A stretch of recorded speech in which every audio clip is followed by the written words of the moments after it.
All right, gang. So I'm Marcos, I'm Daniel. and we are going to give you a review of the OpenFlash tablet Stage 3 on the 2017 Tuono versus the 2016 Tuono. Now, the difference between these two bikes is Astronomical. astronomical.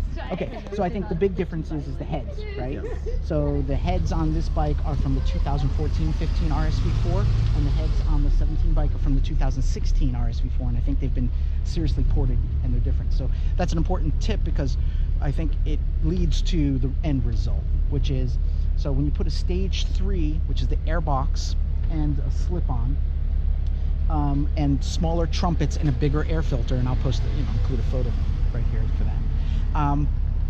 There's a lot more airflow, right? And so the bike feels like it's just got. I can only put it this way: I'm carrying 10 more miles per hour into the braking zone. So you, like with Stage 2, I had to learn new throttle inputs because it was just so much more snappier and up you. In Stage 3, I had to relearn my braking zone locations because you're carrying so much more speed. Yeah. What's your impression of the 2016? The 16, you get a little bit more power on the top end, but I think there's some loss in the mid-range.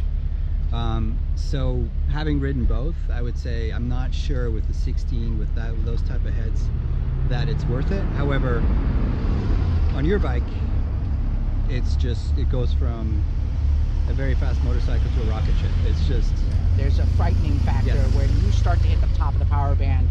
It's sort of like, okay, enough, slow down, right? Or that's the fact your brain is saying those things. I mean, you might not. But I think the horsepower gain in the 16 is minimal at the top, and actually a loss in the mid-range, where yours has like what, 21 more horsepower? It adds 21 horsepower linearly. No, it only adds it at the top. At the top. So as the stock airbox starts to limit airflow at above 10,000 RPM, this new RSV4 airbox allows the airflow to continue, and so you gain 20 horsepower at the top. Same red line, but it just grows. It's just noticeable all the way through. I mean, because I think there's also more torque everywhere. No, but there's more torque everywhere, so it adds torque. Whereas I feel like your bike doesn't have that frightening hit that the 17 has. The 16, it feels fast. It feels fast, and we even did some drag races on the highway, and I mean, I'm out dragging you, but not by much, right? I mean, it's like all of a sudden the bike starts to pull away, and you really can't get to the top of the horsepower band in the street. So, but you can just feel like, okay, the 17's starting to walk.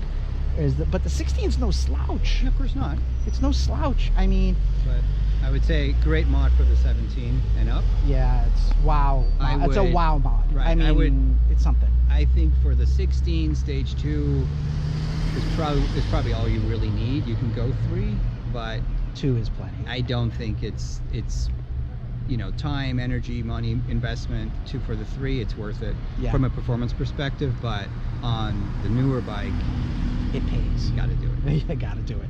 All right, that's our quick review.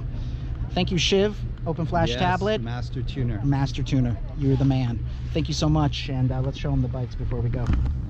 Boop. There's the 16. There's the 17. Oh, by the way, we're in a Big Basin, Redwood Park, right? In Santa Cruz, California.